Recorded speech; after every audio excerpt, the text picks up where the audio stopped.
called it the rubo, the riening, the sacred heat that completes the work of turning lead into gold. Your pleasing has been the lead, the heavy, dull substance of repression. Your anger is the fire that melts it, revealing the gold of presence. But you must stay in the fire long enough. If you flee, if you return to pleasing too soon, the alchemy is left unfinished. This is why your work is to endure, to sit in the discomfort, to let the fire burn away the lies, to trust that what emerges will be your true self. I want you to feel this in your body.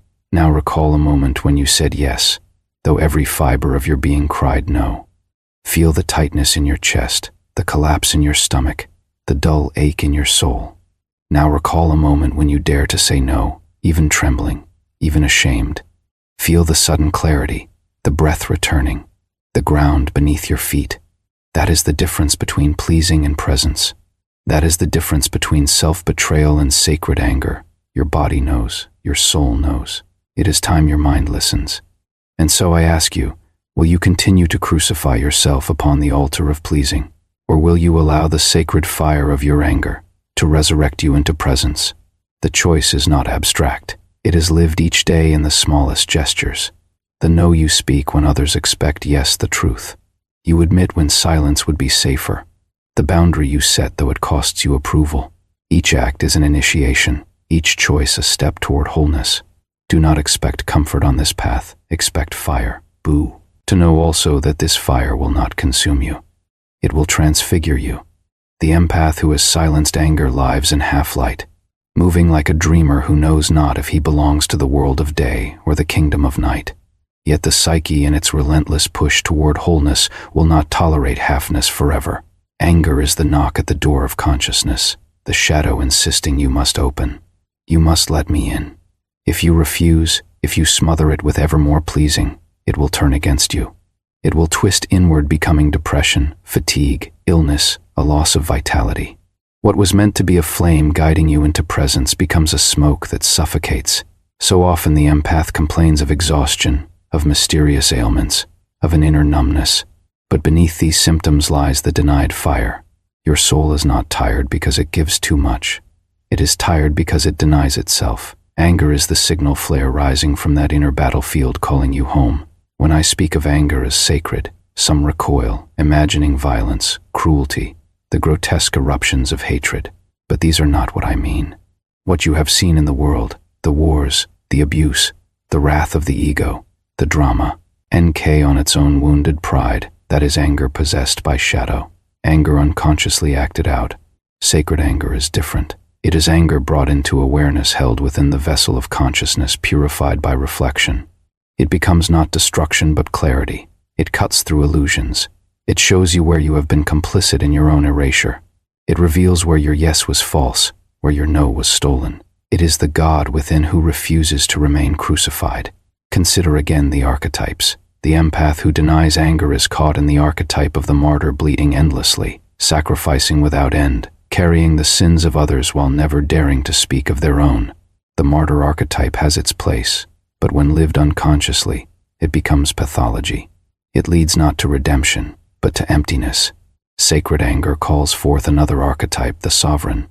The sovereign is not violent, but firm, not cruel, but centered. The sovereign knows their own territory and rules it with integrity. When the empath feels their anger and claims their boundaries, they shift from martyrdom into sovereignty. They cease to live as victims of circumstance and begin to govern their own psychic kingdom. I recall again a dream. A man who was soft-spoken, endlessly yielding, who never voiced his needs. Once dreamed, he stood in a forest where a wolf followed him. At first he ran, terrified, but the wolf chased relentlessly. At last he turned, and to his astonishment the wolf bowed before him. He woke weeping. He realized the wolf was his anger. So long as he fled, it haunted him. When he turned to face it, it became his ally. This is the transformation. Your wolf, your dragon, your fire. It is not there to devour you, but to protect you. But only if you stop running. You must also see the cultural spell that binds you. Society often rewards pleasing, especially in those born with sensitive souls. The child who serves becomes the good child. The woman who bends becomes virtuous. The man who swallows his truth becomes strong. And so the empath is conditioned into believing that compliance is love, Silence is peace. Repression is holiness.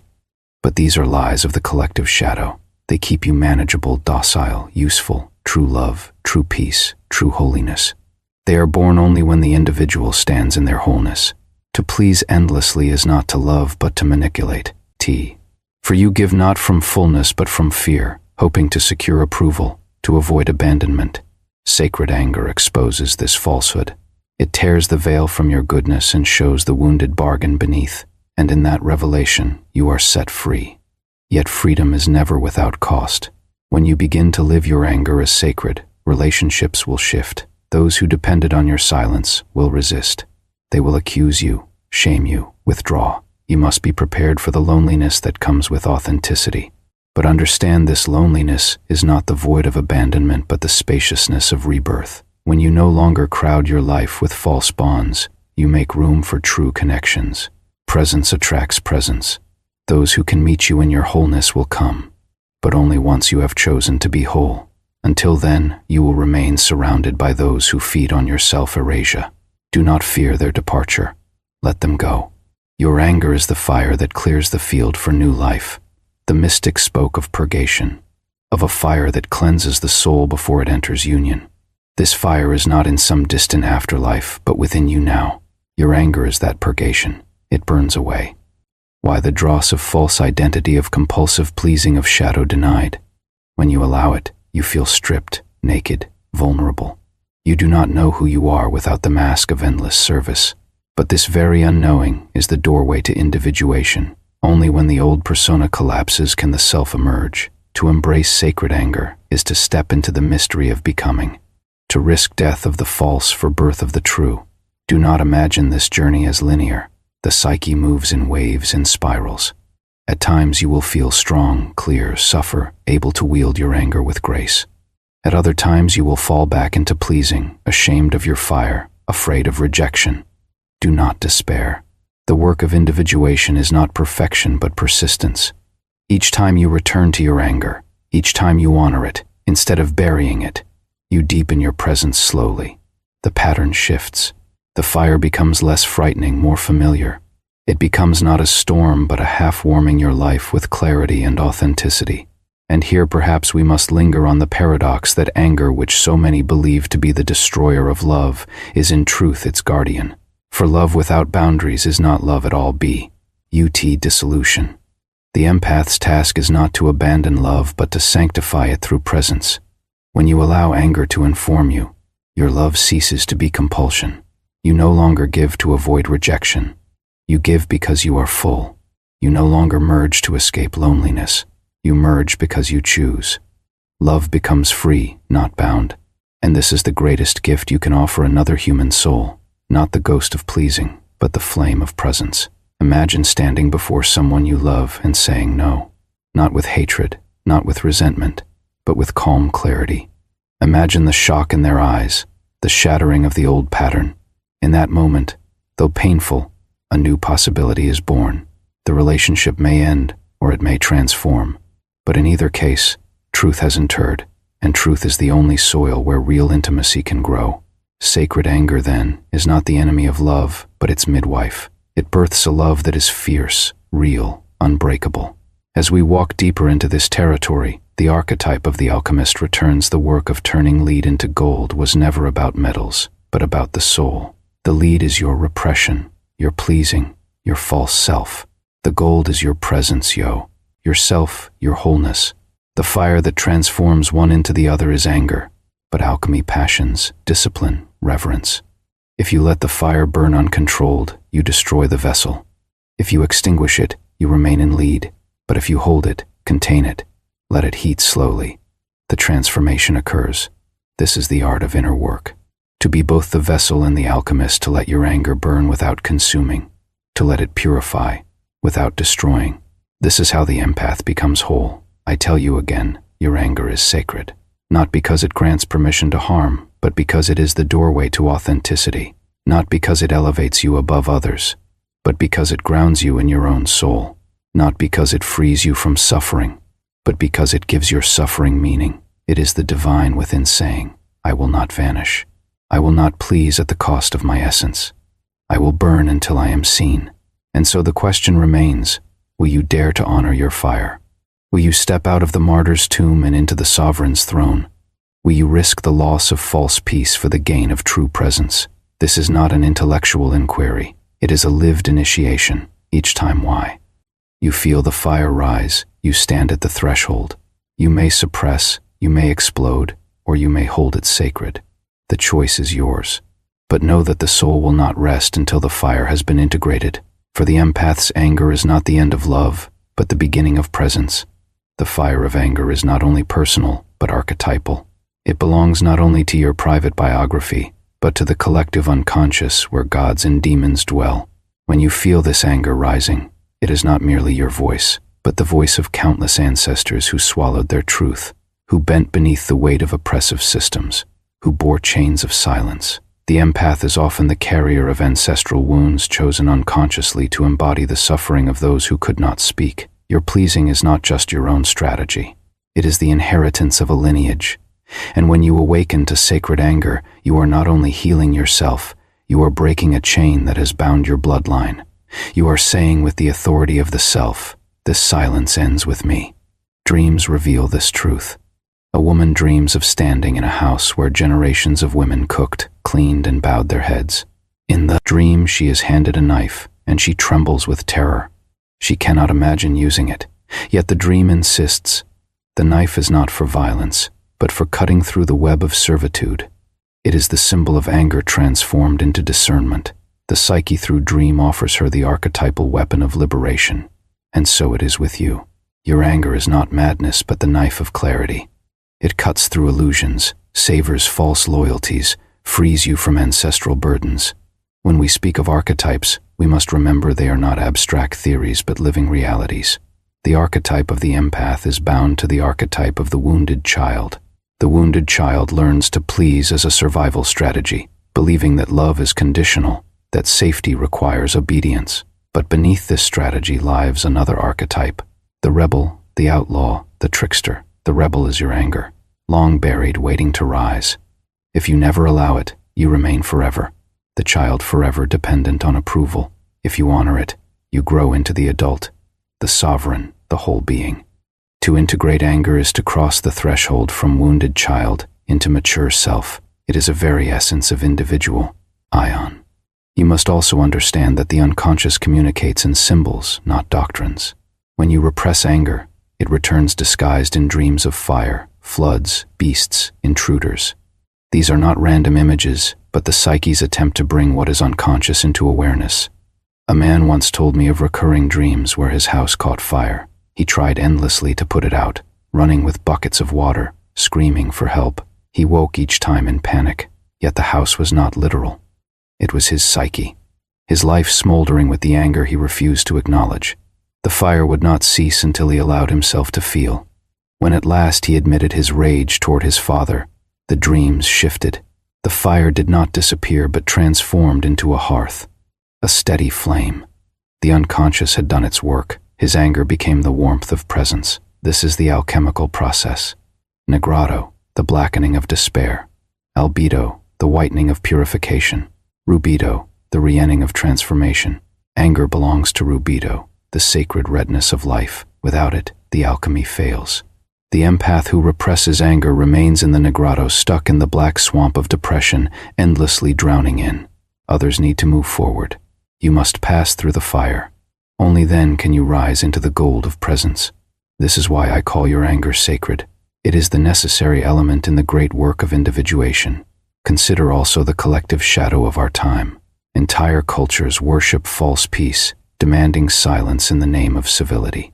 Societies built on exploitation praise those who never resist. The empath becomes the ideal citizen, obedient, compliant, endlessly serving the machinery of others' desires. But beneath this facade, the collective unconscious rumbles. Ana erupts in protests, revolutions, movements. These are not accidents but eruptions of the repressed archetype of justice. And so it is within you. Your personal anger resonates with the collective.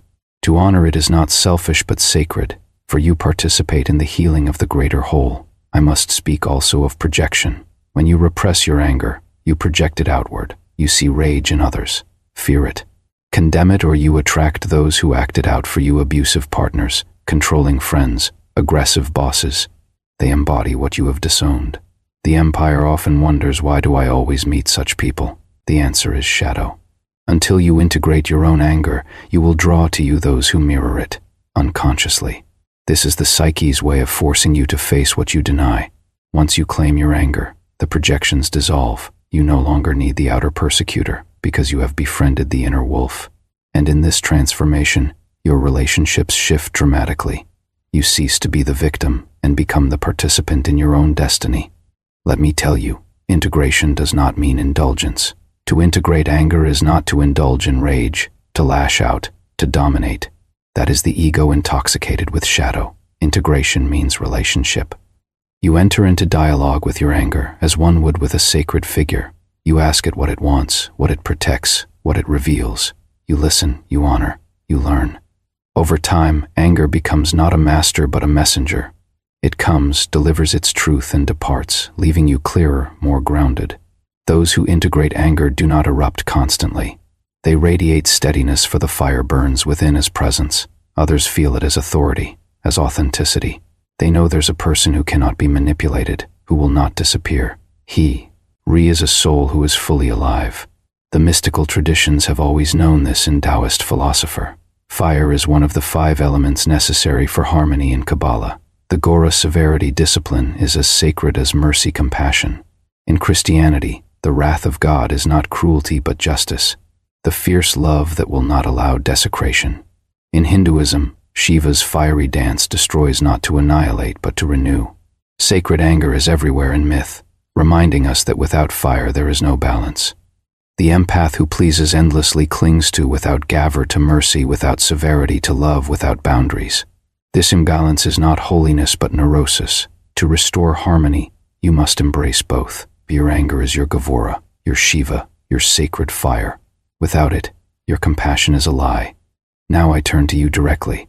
Feel in your body where your anger lives.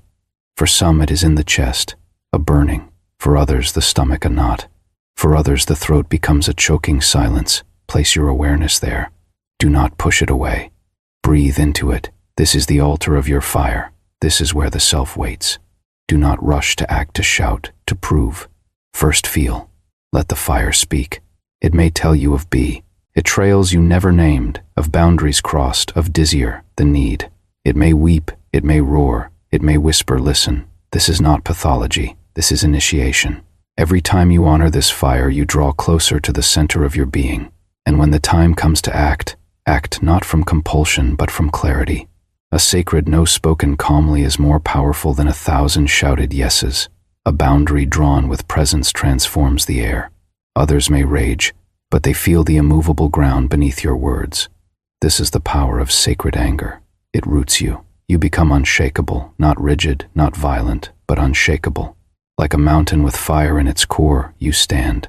The empath's task is to transform pleasing into presence. Pleasing is absence. It erases the self to secure love. Presence is fullness. It reveals the self as love. Anger is the bridge between them. Without it, you remain a shadow of yourself, endlessly chasing approval. With it, you step into the radiant paradox of individuation. To be fully yourself is the only way to truly love another. The dragon in your chest, the wolf in your dream, the fire in your belly. These are not curses. They are your sacred guardians. They wait for you to stop running. They wait for you to turn and bow to say, I hear you, I need you, I honor you, and then they will bow to you in return. So I ask you again, as I will ask until the end, will you choose the false peace of pleasing or the sacred fire of presence? Will you continue to exile your anger, or will you welcome it home as the long-lost king of your inner kingdom? Do not delay. Life is short, the self is urgent, and the world does not need more ghosts. It needs flames. It needs souls who can stand in presence, who can love fiercely because they are whole, who can say no with as much holiness as they say yes. The emperor's anger is not a flaw to be cured, but a sacrament to be lived. To embrace it is to enter the temple of your own soul. Where pleasing dies and presence is born, there comes a moment when the empath who has lived a life of pleasing feels a trembling in the soul. as if the walls of the persona can no longer contain the raw vitality of what is within. This trembling is your anger, and when you no longer treat it as an intruder, but as a sacred guest, a transformation occurs that is nothing short of miraculous. It is as if the psyche itself takes a breath, that for the first time, you realize that you are not simply here to reflect others, to bend and disappear, but to stand, to burn, to exist as presence. This realization is terrifying, for it means the death of who you thought you were. Yet it is also liberating, for it is the birth of who you truly are. I want you to imagine standing in the middle of your life, surrounded by those who have always known you as the pleaser. They expect your yes, your smile, your endless capacity to hold their pain, and then something shifts. You feel the fire in your chest, the wolf at your side, the dragon breathing within. You speak perhaps softly, but with a clarity that cuts through the air.